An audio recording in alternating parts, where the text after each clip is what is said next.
এই মোহরটা ছিল খতমে নবুয়তের মোহর। জোরে কোন আল্লাহু আকবার।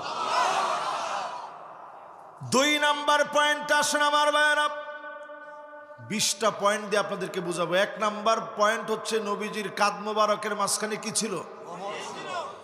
সিল ছিল। কি সিল? খতমে নবুয়তের সিল। জোরে কোন আল্লাহু আকবার। এবার 2 নাম্বার পয়েন্টে চলেন যাই। আমি কিন্তু একটু পরে জিজ্ঞাসা করবো 1 নাম্বার পয়েন্টটা কি আর 2 নাম্বার পয়েন্টটা কি। বলেন 1 নাম্বারটা কি? মাশাআল্লাহ, এই যে মাহফিলটা সুন্দর আপনারা বলতে পারতেছেন, আমার মন ভাল লাগতেছে। দেখছেন ছোট বাচ্চা, মাশাআল্লাহ মনোযোগ আছে ঠিক, যেটা আগে আগে কয় আর কি, কিন্তু অসুবিধা নেই। ও যে মনোযোগ নিয়ে বসছে, এটাই তো আমাদের আগামী দিনের শক্তি, ঠিক কিনা বলেন? এবার সবাই মিলে একটু বলেন, নবীজির 2 কাঁধের মাঝখানে কি ছিল? খতমে নবুয়তের সিল মোহর ছিল। জোরে কোন আল্লাহু আকবার। 2 নাম্বার পয়েন্ট শুনেন, আল্লাহর নবী বিশ্ব নবী সেই সময়ে বাণিজ্যিক সফরে বের হয়েছেন।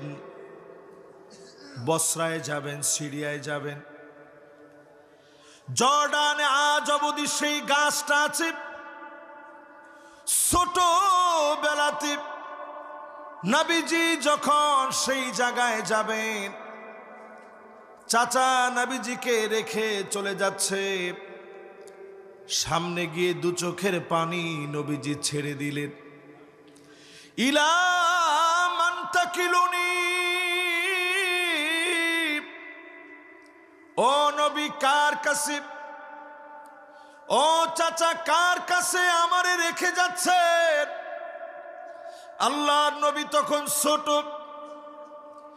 কার কাছে রেখে যাচ্ছেন?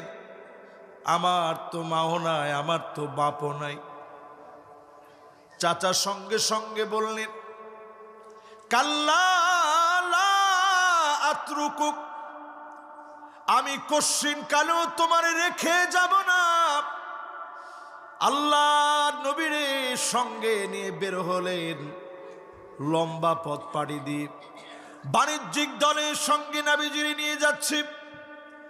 আমার এই 2টা চোখ দিয়ে ওই গাছ আমি দেখেছি, যেই গাছের সামনে নবীজি বসছিলেন।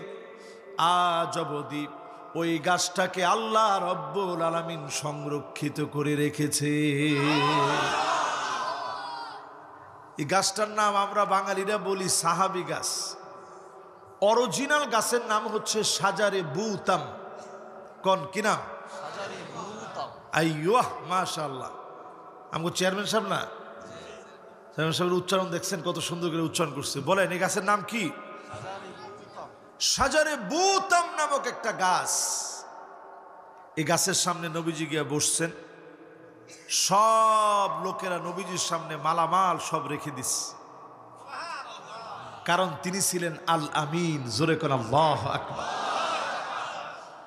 এবার যখন সবাই যার যার মতো বিশ্রাম নিচ্ছে, একটু দূরে ছিল বাহিরা নামক পাদ্রীর আশ্রম।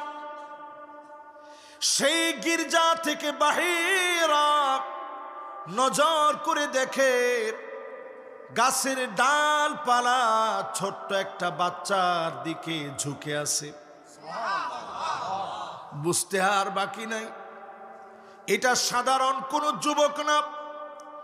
বাহিরা ডাক দিয়ে বললেন, ইয়া মাশার কুরাইশ, ইন্নী সনাতু লাকুম তুআমান ফাহদুরু কুল্লুকুম সগীরুকুম ওয়া কাবীরুকুম আবদুকুম ওয়া হুররুকুম। তোমরা সবাই আজকে দাওয়াতে আসবা, একজন বাদ যেন না যায়, সবাই মিলে দাওয়াতে আসবা। আমি কিছু রান্না বাড়া করে তোমাদেরকে খাওয়াতে চাই। সবাই খাইতে গেছে।